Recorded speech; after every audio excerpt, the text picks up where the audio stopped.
Pitt's India act 1784। 1773 के regulating act के बाद भी ईस्ट इंडिया कंपनी की प्रॉब्लम्स ख़त्म नहीं हुई थी। इसलिए 1784 में प्राइम मिनिस्टर विलियम पिट्स ने एक नया कानून पास किया, Pitt's India act.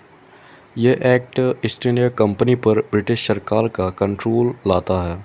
Regulating act properly काम नहीं कर रहा था। इंडिया के इन्वेस्टिगेशन में कंफ्यूजन था। एक तरफ ईस्ट इंडिया कंपनी और दूसरी तरफ ब्रिटिश गवर्नमेंट थे। करप्शन और मिसमैनेजमेंट बहुत ज़्यादा था। इस वजह से एक और रिफॉर्म की ज़रूरत थी।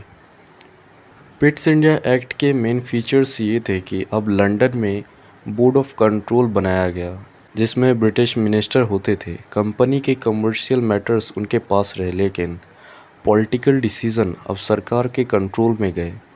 गवर्नर जनरल ऑफ बंगाल की पावर बढ़ा दी गई। बोर्ड ऑफ कंट्रोल के 6 मेंबर्स होते थे, जो डायरेक्ट क्राउन के थ्रू अपॉइंट किए जाते थे। ये लोग इंडिया के मिलिट्री, सिविल और रेवेन्यू अफेयर्स सुपरवाइज करते थे। इस तरह कंपनी का पॉलिटिकल मोनोपोली खत्म हो गया।